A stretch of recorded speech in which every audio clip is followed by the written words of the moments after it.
En el nombre del Padre, del Hijo, del Espíritu Santo. Amén. Señor Dios Padre Todopoderoso y Eterno, te damos gracias, Padre Santo, por la vida, Señor, por la salud, por nuestro hogar, por nuestro trabajo, por todo lo que tenemos, Señor, que tú nos brindas cada día. Gracias, Padre Santo. Queremos pedirte en esta noche que nos llenes de tu Espíritu Divino.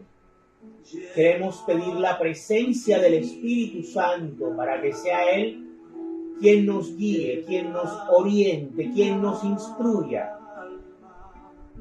Que no sea palabra de hombre, sino que sea, Señor, salido del corazón, de nuestra experiencia, de lo que hemos aprendido de nuestra Santa Madre Iglesia Católica.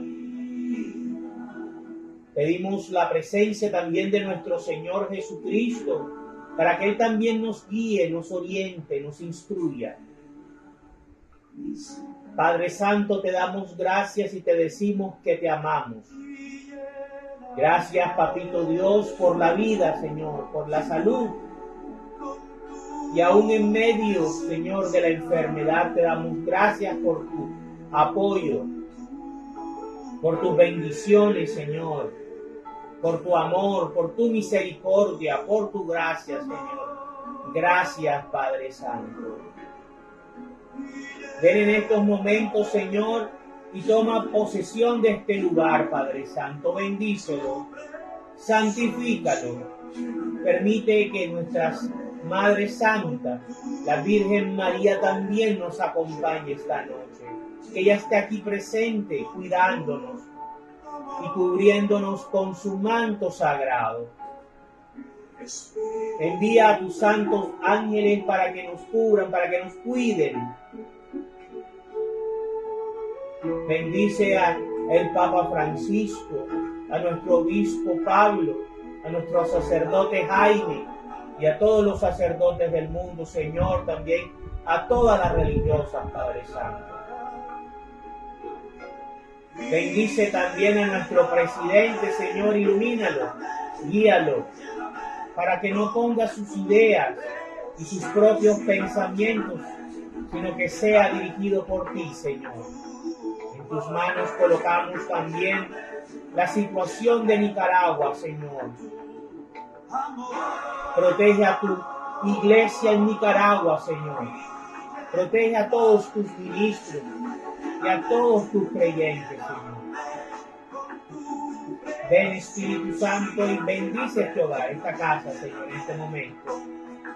A su dueña, Padre Santo. Ilumínanos y bendícenos con tu santa palabra. Amén, amén y amén. En el nombre del Padre, del Hijo, del Espíritu Santo. Amén.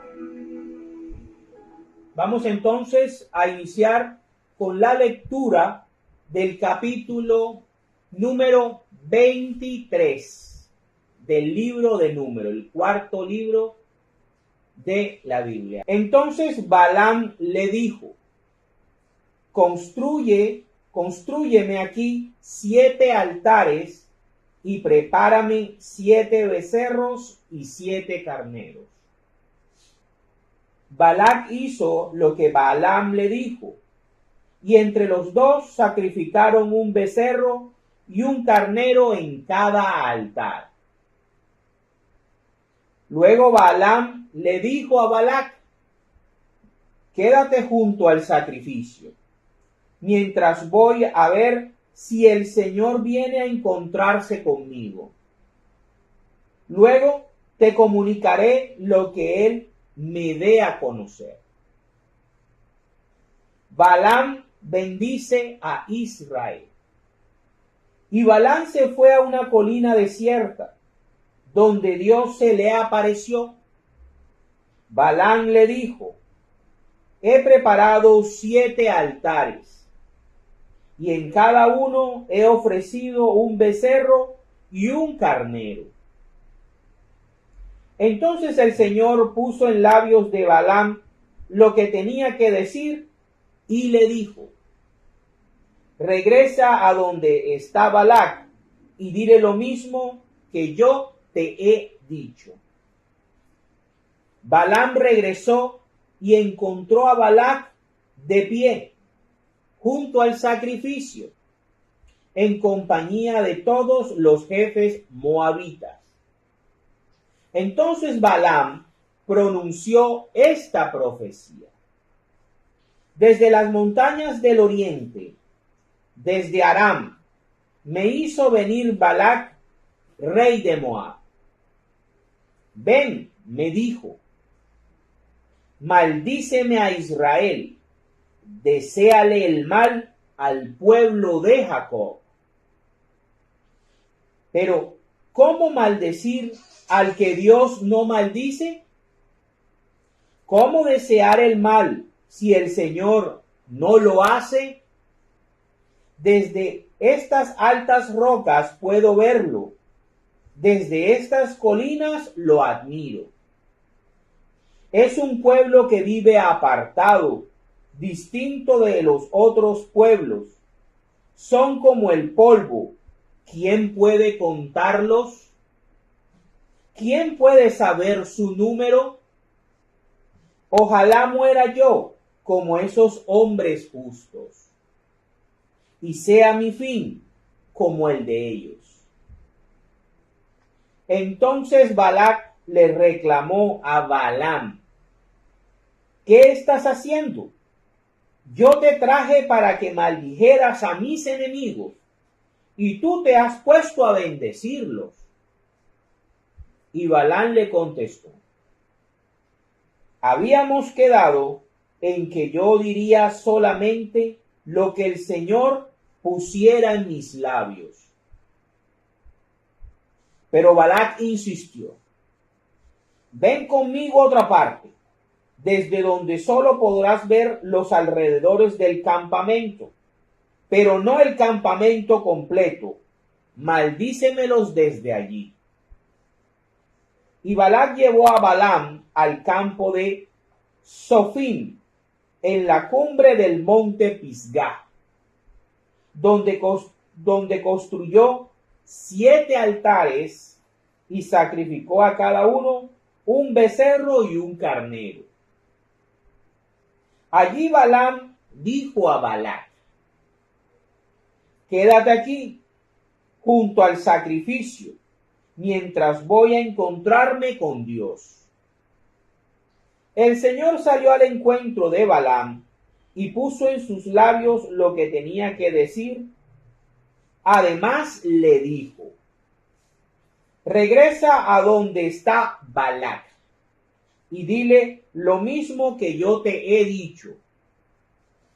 Balaam regresó y encontró a Balac de pie junto al sacrificio, en compañía de los jefes moabitas. Y Balac le preguntó: ¿qué te dijo el Señor? Entonces Balaam pronunció esta profecía: Balac, hijo de Zippor, escúchame con atención. Dios no es como los mortales, no miente, ni cambia de opinión. Cuando Él dice una cosa, la realiza. Cuando hace una promesa, la cumple. Yo tengo órdenes de bendecir. Si Dios bendice, yo no puedo contradecirlo. Nadie ha visto engaño ni maldad en Israel, el pueblo de Jacob. El Señor su Dios está con ellos, y ellos lo aclaman como rey. Dios, que los sacó de Egipto, es para ellos lo que son para el búfalo sus cuernos. Contra Jacob no valen maleficios. Contra Israel no sirven brujerías. Ahora es preciso decir a Israel: ¿cuántas maravillas ha hecho Dios contigo? este pueblo se levanta amenazante como un león y no descansará hasta devorar su presa y beber la sangre de sus víctimas. Balac dijo entonces a Balaam: ya que no puedes maldecir a este pueblo, por lo menos no lo bendigas. A lo cual respondió Balaam: ¿no te había dicho ya que yo solo puedo hacer lo que el Señor me ordene? Entonces Balac le dijo: ven, que te voy a llevar a otra parte. Puede ser que a Dios no le disguste que maldigas a Israel desde allí. Y así Balac se llevó a Balaam a la cumbre del monte Peor, desde donde se ve todo el desierto. Allí Balaam le dijo a Balac: constrúyeme aquí 7 altares y prepárame 7 becerros y 7 carneros. Balac hizo lo que Balaam le dijo, y en cada altar sacrificó un becerro y un carnero. Palabra de Dios. Te alabamos, Señor. Bueno, a mí me llama la atención que en estos capítulos, creo que también el capítulo número 24, hay un silencio del pueblo de Israel. Dios le está hablando a un profeta que no hace parte del pueblo de Israel. Israel está a la expectativa, está esperando, está descansando con el fin de poder continuar con su travesía hacia la tierra prometida. Ya no es Dios hablándole a Moisés, sino que vemos estos personajes. En primera instancia, como vimos el capítulo anterior, tenemos a Balaam, un profeta del Señor a sueldo. Bien bruto, bien codicioso y bien atrevido. Y por el otro lado tenemos a Balac, el rey del pueblo de Moab, que durante toda la historia de Israel se convertiría en uno de sus más férreos enemigos. Quien quiere comprar con su dinero, con sus honores, la voluntad de Dios. Quiere obligar a Dios a maldecir a Israel. Vean cómo estos dos personajes son seres muy atrevidos y que no conocen realmente las dimensiones y el carácter perfecto, santo, justo y misericordioso del Dios de Israel. En primera instancia vemos cómo Balaam sigue aún a pesar de la orden principal de Dios al principio del capítulo 22 de que no fuera con Balac. Pero él continúa. Quiere hacer cambiar de parecer a Dios.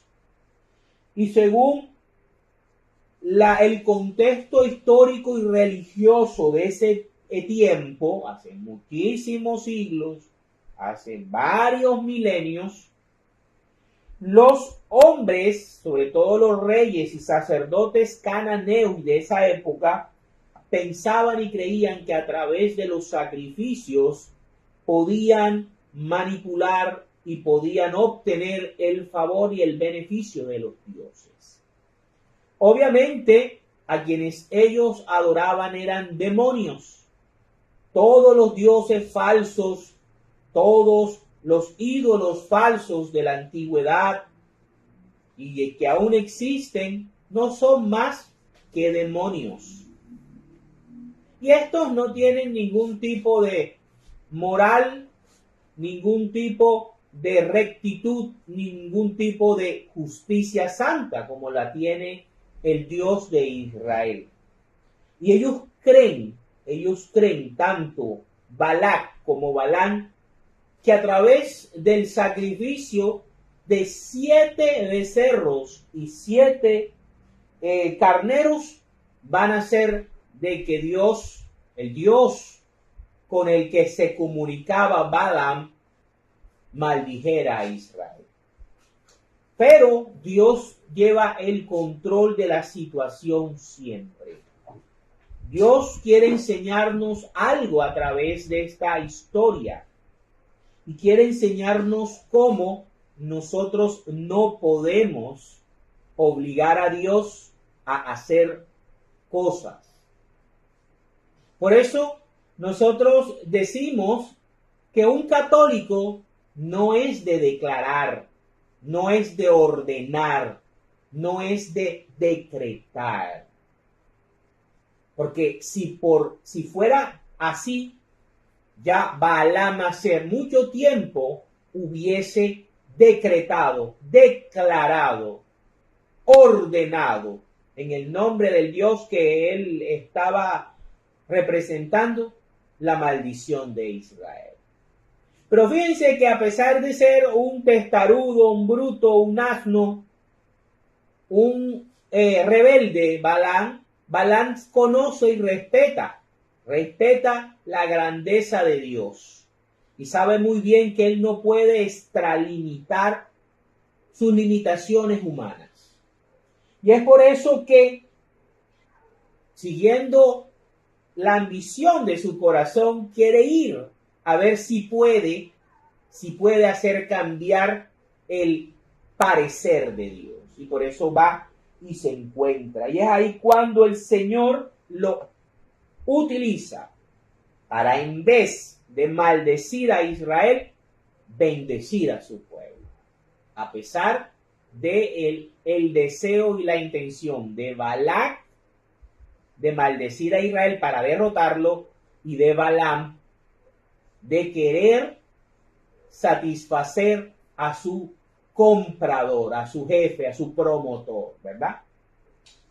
Ok, están estos 7 altares y el Señor lo que hace es que le pone una profecía, una parábola de bendición a Balaam, y Balaam la tiene que formular, la tiene que expresar. Y es ahí cuando Balaam, enfrente de Balac, lo que hace es decir bendiciones sobre Israel, decir que es un pueblo apartado, que es diferente a los demás pueblos de la tierra, que es un pueblo que es numeroso, que es un pueblo santo, y que ojalá él pudiera morir la muerte de los justos.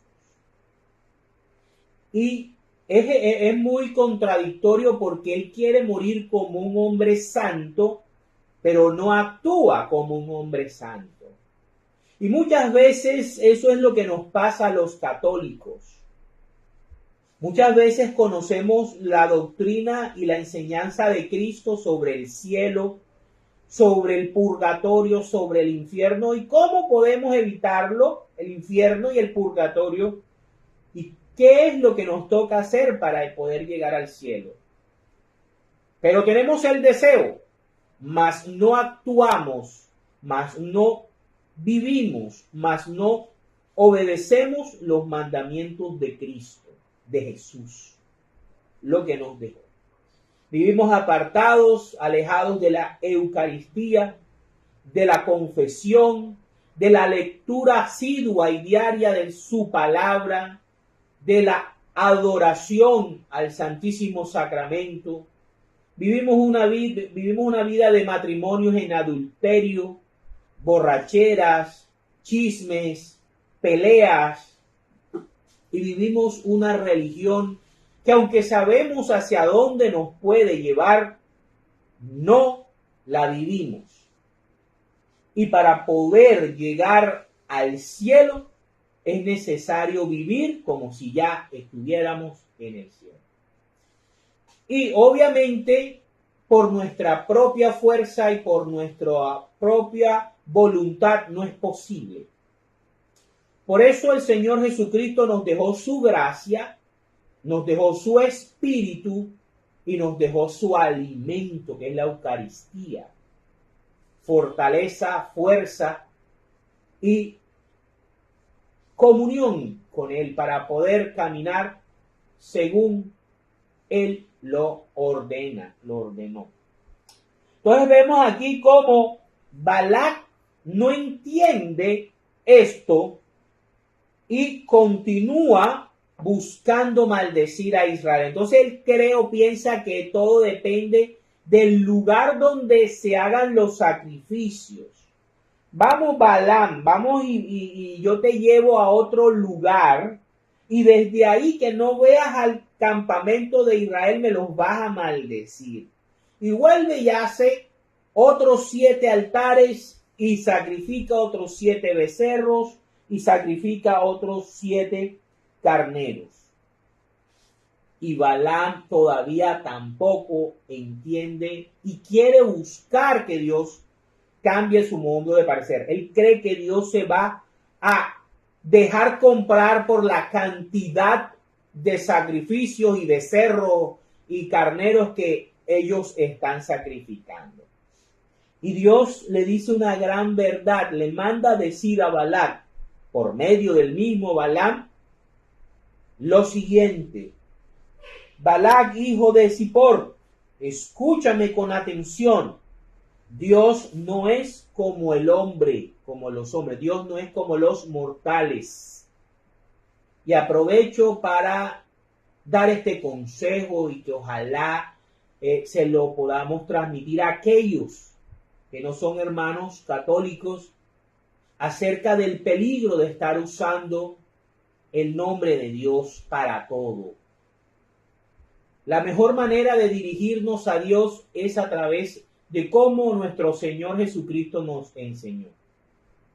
Padre celestial, Padre que estás en el cielo, Papito Dios, o como nos dijo San Pablo, Abba, Papito. Dios quiere que lo llamemos así, no Jehová, no Yahvé, porque Dios no es hombre, no es mortal, para que lo llamemos y lo tratemos de tú a tú, como, oye Henry, no. Papito Dios debemos respetarlo, debemos hablarle con suma ternura, con sumo amor, con suma reverencia, con sumo respeto, con suma humildad. ¿Sí? Entonces vemos cómo Dios le manda decir a Balac que él no es un hombre para cambiar de opinión, que no es un hombre para dejarse comprar con sacrificios, ni con plata, ni para hacer la voluntad de ellos porque ellos decretan, porque ellos ordenan, porque ellos mandan. No. La voluntad divina es autónoma y hay que respetarla, ¿verdad? Es más, dice, cuando hace una promesa, la cumple. Cuando él dice una cosa, la realiza. ¿Sí? Y lo veremos más adelante en el estudio más a fondo. Nadie ha visto engaño ni maldad en Israel, el pueblo de Jacob. En ese momento, a pesar de todas las rebeliones, a pesar de todas las circunstancias que hemos visto anteriormente, Israel era un pueblo santo, era un pueblo consagrado, era un pueblo que estaba viviendo, aún en las dificultades de las rebeliones de Coré, etc., era un pueblo que estaba viviendo bajo la voluntad de Dios. Y se diferenciaba mucho moral, espiritual y políticamente de los demás pueblos cananeos que iban a comenzar a rodearlo, ¿verdad? Y Balaam profetiza de que Israel iba a comerse a todos esos pueblos, los iba a vencer. Como león iba a devorar a su presa e iba a beber la sangre de sus víctimas, que iban a ser todos los pueblos cananeos. Los iba a destruir por completo. Otra cosa que me llama la atención es esto. Contra Israel no valen maleficios. contra Israel no vale brujería. Y eso se aplica, queridos hermanos y hermanas, hoy en día a la iglesia de Cristo, a la iglesia que fundó Cristo, a la iglesia católica, apostólica y romana. No vale ninguna brujería, no vale ningún maleficio que Satanás ha intentado hacer desde el día que el Señor ascendió a los cielos hasta el día de hoy, 19 de mayo del 2023. La iglesia ha estado unida a su Señor, a su cabeza, desde la ascensión hasta hoy. Nunca la iglesia se ha corrompido, nunca la iglesia ha dejado de ser de Cristo, porque fíjense lo que dice aquí el Señor. Cuando hace una promesa, la cumple. Y Cristo le prometió a los apóstoles y a su iglesia que iba a estar con ellos todos los días hasta la parucía. Por lo tanto, ni el señor Constantino ni ninguno otro ha corrompido a nuestra amada Iglesia Católica. Que existan papas, obispos, cardenales, presbíteros, diáconos, religiosas, laicos, que obren mal, que apostaten, que se rebelen, que sean ambiciosos, siempre va a haberlo. Así como al mismo Jesús le surgió un traidor. Siempre. Y nuestro Señor Jesucristo lo sabía cuando dijo que Él se iba. En la parábola de el hombre que sembraba en su campo trigo, semilla buena, y el enemigo sembraba cizaña. Entonces Cristo sigue cumpliendo la promesa de estar con su iglesia todos los días de la vida hasta la parucía. Por eso nosotros tenemos certeza y garantía de que nuestra iglesia siempre ha sido guiada por el Espíritu Santo, y toda la doctrina católica es doctrina dejada por Cristo, sin la necesidad de un nuevo evangelio y sin la necesidad de que venga un gringo o un alemán a decir que va a inventar algo nuevo. Entonces vemos cómo el Señor cumple sus promesas y le manda a decir a Balac que él no es cualquier mortal, él es Dios. ¿Sí? Y vemos cómo Balac sigue insistiendo por tercera vez y le dice, bueno, yo te traje aquí y te estoy pagando para que me maldigas a mi enemigo, pero ya que no lo puedes maldecir, tampoco lo bendigas. ¿Sí?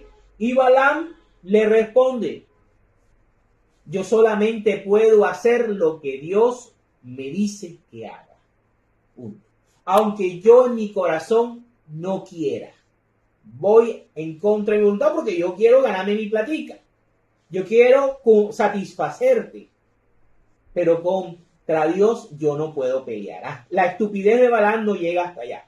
Como si la estupidez de Balac. ¿Sí? Y fíjense, tan terco es este rey que lo lleva a otra parte a ver si desde ese lado, si desde el monte Peor, su mismo nombre lo dice, Peor, por tercera vez, Balaam quiere maldecir a Israel. Pero Dios no lo va a dejar, porque Dios es uno solo y todo lo que dice lo cumple. Entonces vemos aquí podemos ver cómo Dios protege a su pueblo, cómo Dios, a pesar de la voluntad egoísta, ambiciosa y maligna del hombre, cumple sus promesas y protege a su pueblo. Y así lo va a seguir haciendo, y así lo ha venido haciendo con nuestra Santa Madre Iglesia Católica, para la gloria de Dios. Dentro de la reflexión de esta semana, el Espíritu Santo me ha invitado a reflexionar un personaje que tiene ciertas similitudes a Balaam. Y yo quería buscar otros temas, pero el Espíritu Santo no me dejaba, no me dijo, no, yo quiero este tema. Y ustedes saben, como dice Balaam, uno no habla lo que uno quiere, sino lo que Dios le manda a uno a decir. En esta semana vamos a estudiar la vida y el ministerio del profeta Jonás. Yo tengo 4 videos del profeta Jonás en el canal de YouTube, donde la reflexión es a la luz de Cristo. Jonás profetizando el misterio de Cristo. Pero hoy lo que vamos a leer más que todo es las similitudes entre la misión de Balaam, la actitud de Balaam y la actitud de Jonás. Vamos entonces a empezar. Por ejemplo, seguimos. El profeta que no quiere hacer la voluntad de Dios. Balaam no quiso hacer la voluntad de Dios. La voluntad de Dios era, quédate en tu lugar, no vayas a ninguna parte. Pero Balaam quería hacer su voluntad. ¿Sí? Vamos a ver qué pasa con Jonás. Jonás capítulo 1, versículos del 1 al 17. Dice, Jonás huye de Dios. El Señor se dirigió a Jonás, hijo de Amitai, y le dijo, anda, vete a la gran ciudad de Nínive y anuncia que voy a destruirla, porque hasta mí ha llegado la noticia de su maldad. Pero Jonás, en lugar de obedecer, trató de huir del Señor. Como Balaam trató de huir de la voluntad del Señor. Y se fue al puerto de Jope, donde encontró un barco que estaba a punto de salir para Tarsis. Jope tiene que ver mucho con Pedro y Tarsis o Tarso tiene que ver con Pablo. Entonces compró pasaje y se embarcó para ir allá. Pero el Señor hizo que soplara un viento muy fuerte y se levantó en alta mar una tempestad tan violenta que parecía que el barco iba a hacerse pedazos. Los marineros estaban llenos de miedo y cada uno invocaba a su Dios. Sí, hay una relación, pero hay un profeta, hay un mensaje de Dios, la voluntad de Dios que va dirigida a un profeta. Este profeta no quiere seguir la voluntad de Dios, sino que huye y se encuentra en medio de un barco donde hay muchas personas con diferentes dioses. ¿Sí? Por fin, para aligerar el barco, echaron toda la carga al mar. Jonás, mientras tanto, había bajado a la bodega del barco y allí se había quedado profundamente dormido. Entonces el capitán fue a donde estaba Jonás y le dijo, ¿qué haces tú ahí, dormilón? Levántate y clama a tu Dios. Recordemos que Jonás era hebreo. Tal vez quiera ocuparse de nosotros y nos ponga a salvo. Entre tanto, los marineros se decían unos a otros, vamos a echar suertes para ver quién tiene la culpa de esta desgracia. Echaron pues suertes y Jonás resultó ser el culpable. Entonces le dijeron, dinos por qué nos ha venido esta desgracia. ¿Qué negocio te ha traído aquí? ¿De dónde vienes? ¿Cuál es tu país? ¿De qué raza eres? Jonás les contestó, soy hebreo y rindo culto al Señor, el Dios del cielo, el mismo Dios que se comunicaba con Balaam, creador del mar y de la tierra. Jonás contó a los marineros que él estaba huyendo del Señor Y ellos, al oírlo y al ver que el mar se agitaba más y más, sintieron mucho miedo y le preguntaron: ¿por qué has hecho esto? ¿Qué podemos hacer contigo para que el mar se calme? Pues échenme al mar y el mar se calmará, contestó Jonás. Sabía muy bien qué era lo que tenían que hacer. Yo sé bien que soy el culpable de que esta tremenda tempestad se les haya venido encima. Los marineros se pusieron a remar con todas sus fuerzas para acercarse a tierra, pero no lo lograron, porque el mar se embravecía cada vez más. Entonces clamaron al Señor y dijeron: Señor, no nos dejes morir por culpa de este hombre, y si es inocente, no nos hagas responsables de su muerte. Porque tú, Señor, actúas según tu voluntad. Fíjense, esos hombres que tenían muchos dioses reconocían que el Dios de los hebreos, el Dios de Israel, hacía su voluntad. Por eso nosotros no debemos decretar, ni ordenar, ni demandar, ni decir nada.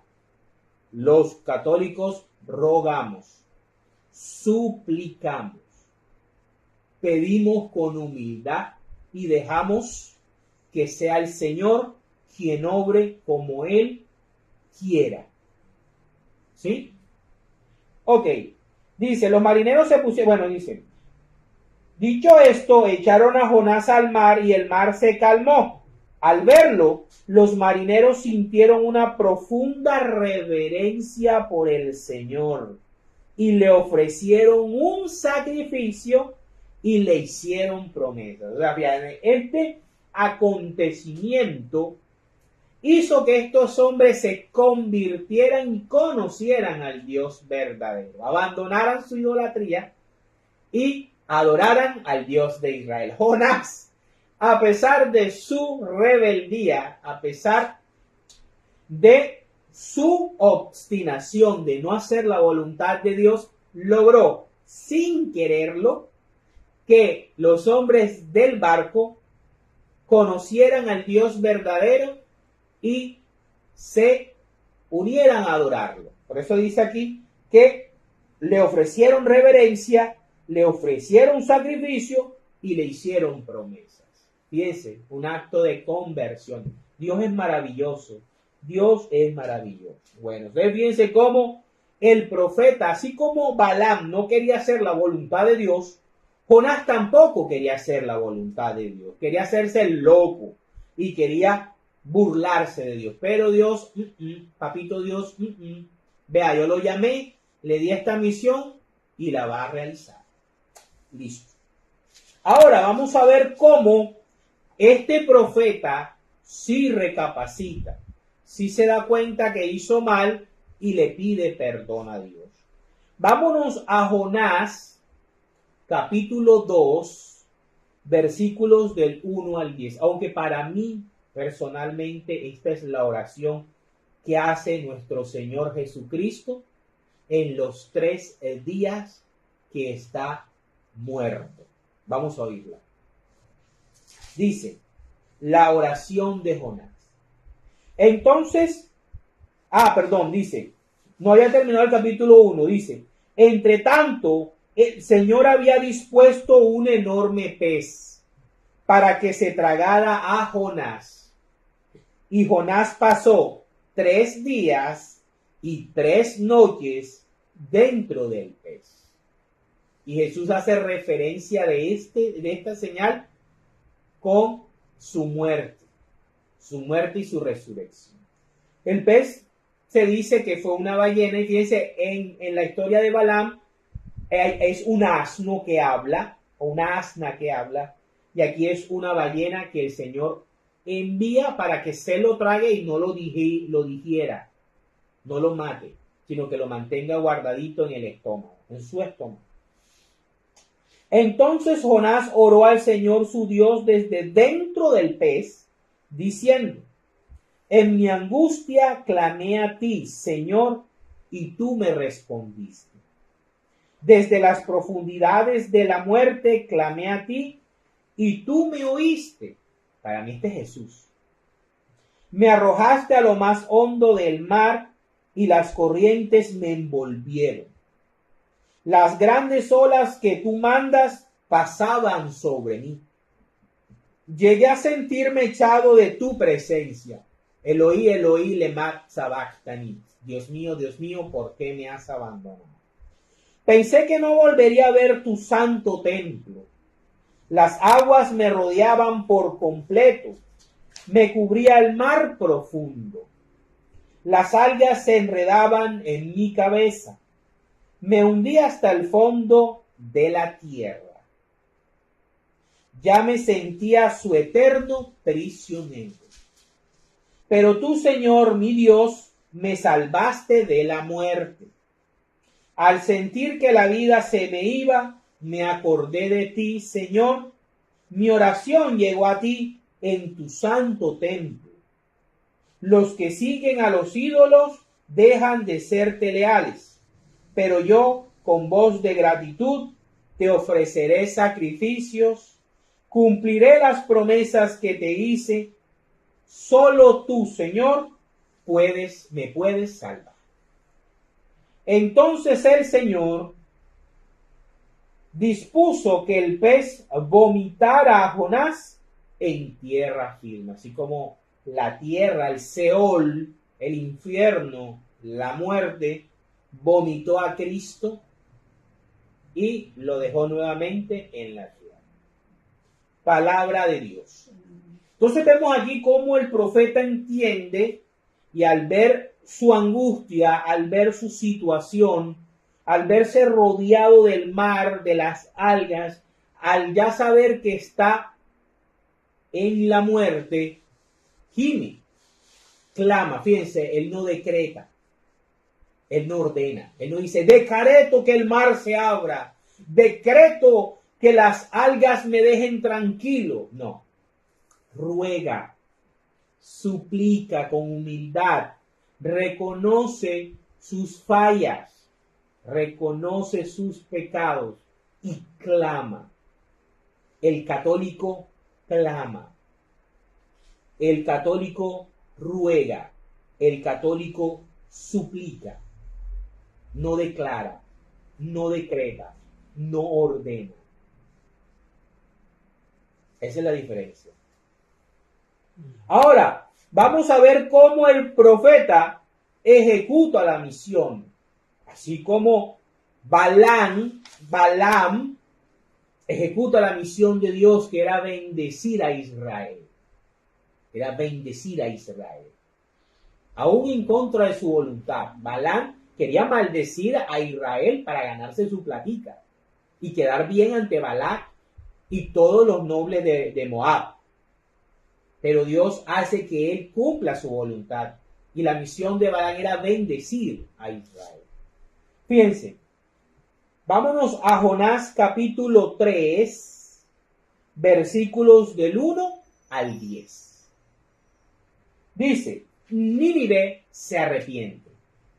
El Señor se dirigió por segunda vez. Fíjense, allá fueron 3 veces. Aquí, pero en el capítulo 23 se dirige 2 veces Dios a Balaam. Aquí Dios se dirige a Jonás por segunda vez. Y le dice, el Señor se dirigió por segunda vez a Jonás y le dijo, anda, vete a la gran ciudad de Nínive y anuncia lo que te voy a decir. Jonás se puso en marcha y fue a Nínive, como el Señor se lo había ordenado.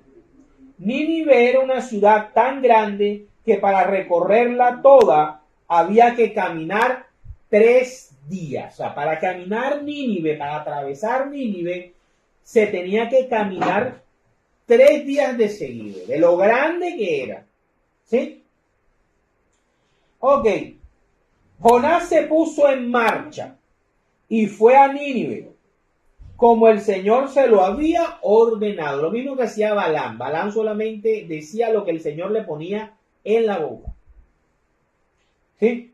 Nínive era una ciudad tan grande que para recorrerla todavía había que caminar 3 días. Jonás entró en la ciudad y caminó todo un día. Todo un día, solamente caminó un día.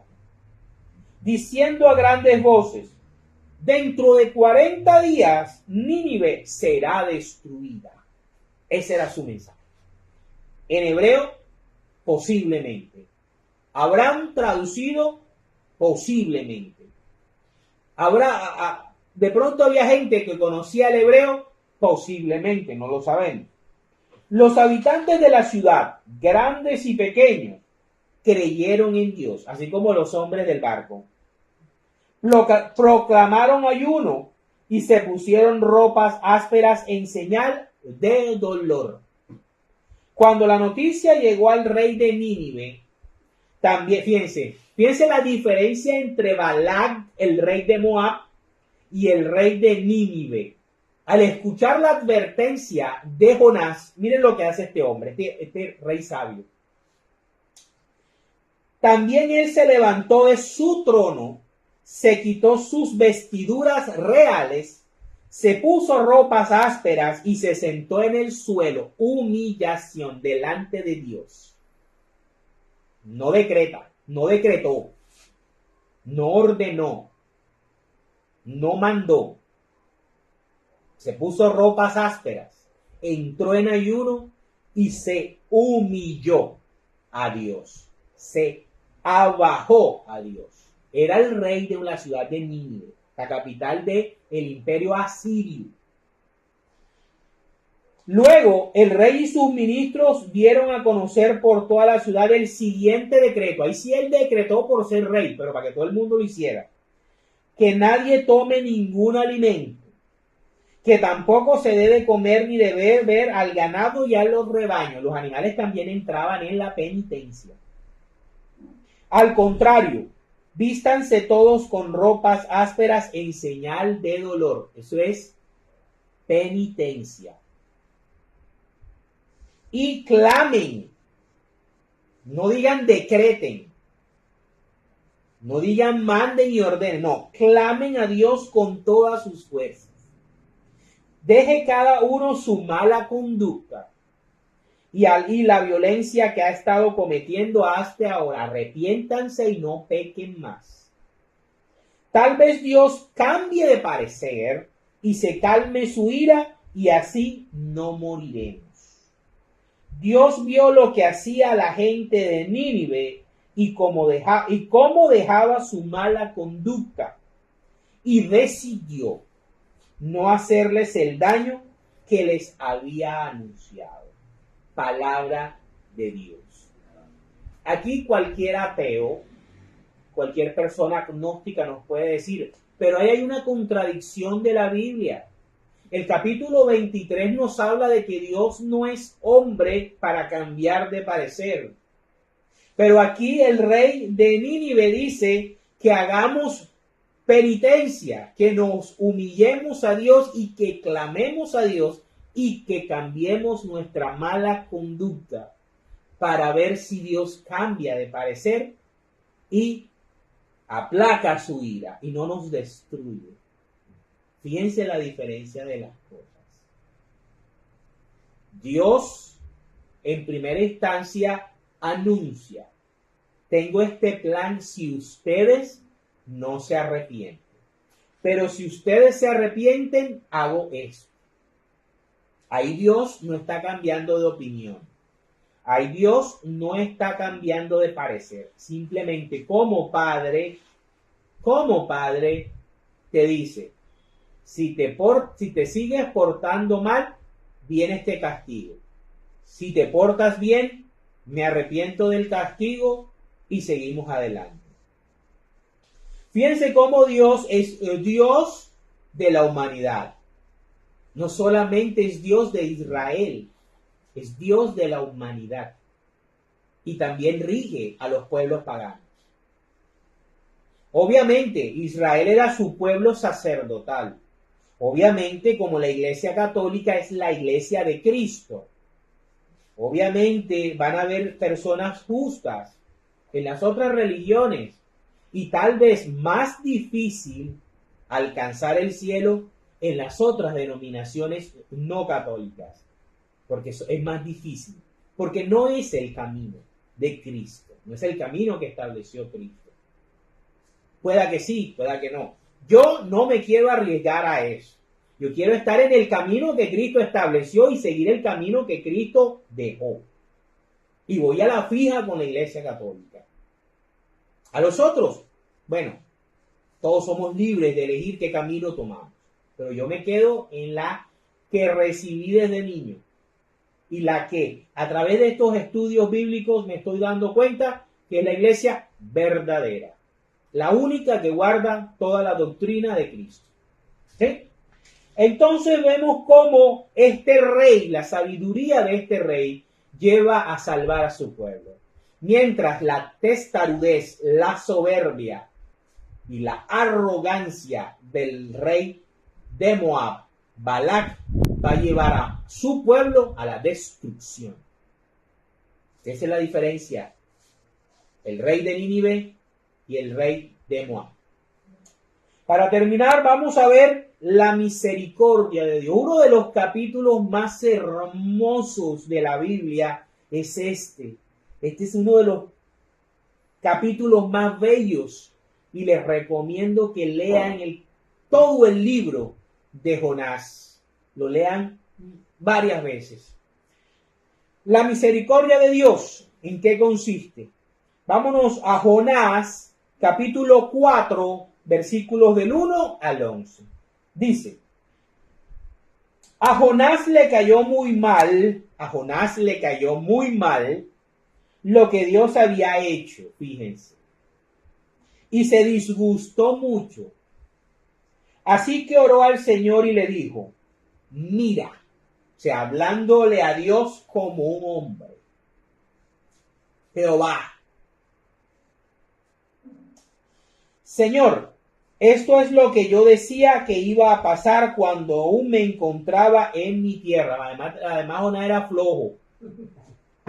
Por eso quise huir deprisa a Tarsis, pues yo sé que tú eres un Dios tierno y compasivo, que no te enojas fácilmente y que es tanto tu amor que anuncias un castigo y luego te arrepientes. Pero el arrepentimiento de Dios no es sobre su voluntad absoluta, sino es sobre el destruir a su creación. ¿Sí? Dios no le gusta destruir a su creación porque ama su creación. Ama su creación. Y a él le duele destruir su creación. Pero hay veces en que toca, porque su creación es bastante jodida. Por eso se creó el infierno. Porque el infierno también es un lugar de amor. Y muchos de pronto me van a caer por decir esto. Pero el infierno es también un lugar de amor porque es la cárcel donde las criaturas que no pueden convivir con el resto de la creación son encarceladas. Es como tener un violador de niños libre. ¿Dónde debe estar un violador de niños? En una cárcel, en una celda. Porque él no puede convivir con el resto de la creación. Porque haría daño, haría anarquía, haría caos. Y todo aquello que genere anarquía, que genere caos, que haga un disturbio de la creación, tiene que estar en un lugar. Y ese lugar se llama infierno. Y Dios creó el infierno para guardar aquella creación, aquellas criaturas que no querían convivir en la armonía de la creación, que no quieren, como Satanás y todos sus secuaces. El purgatorio es un lugar de amor porque es un repechaje, es un lugar de purificación. Aquellos que no alcanzaron en vida a llevar una vida, como dice Balaam, justa, para que después de purificado puedan entrar a la presencia de Dios, al cielo, que es el lugar de amor por exaltación. Entonces vemos cómo dice aquí, por eso, Señor, te ruego que me quites la vida. Más me vale morir que seguir viviendo. O sea, Jonás estaba rabioso de muerte porque Dios había perdonado a Nínive. Él quería ver arder Nínive. Él quería ver arder y que Dios destruyera a Nínive porque no era un pueblo israelita. Ellos no eran israelitas, eran asirios, eran paganos. Eran perros, como llamaban los judíos a los paganos, a los no judíos, los perros. ¿Sí? Entonces, fíjense la actitud del corazón de Jonás. Pero vamos a ver qué hace el Señor con Jonás. Dice, pero el Señor le contestó, ¿te parece bien enojarte así? Jonás salió de la ciudad y acampó al oriente de ella. Allí hizo una enramada y se sentó a su sombra, esperando a ver lo que iba a pasar a la ciudad. Dios el Señor dispuso entonces que una mata de ricino creciera por encima de Jonás y que su sombra le cubriera la cabeza para que se sintiera mejor. Jonás estaba muy contento con aquella mata de ricino que nació sobrenaturalmente. Pero al amanecer del día siguiente, Dios dispuso que un gusano picara el ricino, y éste se secó el ricino. Cuando el sol salía, Dios dispuso que soplara un viento caliente del este. Y como el sol le daba a Jonás directamente en la cabeza, él sintió que se desmayaba y quería morirse. Más vale morir que seguir viviendo, decía. Pero Dios le contestó, ¿te parece bien enojarte así porque se haya secado la mata de ricino? Claro que me parece bien, respondió Jonás. Estoy que me muero de la rabia. Entonces el Señor le dijo, tú no sembraste la mata de ricino, ni la hiciste crecer. En una noche nació y a la otra se murió. Sin embargo, le tienes compasión a una mata de ricino que vivió una noche y un día, y una mañana. Pues con mayor razón debo yo tener compasión de Nínive, esa gran ciudad donde hay más de 120,000 niños inocentes y muchos animales. Palabra del Señor. Gloria a ti, Señor Jesús. Dios siendo Dios. ¿Cómo? Si tú sientes misericordia de una planta que ni sembraste, que ni creaste, y cuando se secó sentiste rabia, ahora yo, ¿cómo no voy a sentir compasión en una ciudad donde hay más de 120,000 niños inocentes, incluidos animales? Yo soy Dios y soy misericordioso. Este es uno de los capítulos más hermosos de la Biblia. Cómo Dios muestra su gran misericordia. No solamente con el pueblo de Israel, sino con toda la humanidad. Porque Nínive era pagana. Para la gloria de Dios. En el nombre del Padre, del Hijo, del Espíritu Santo.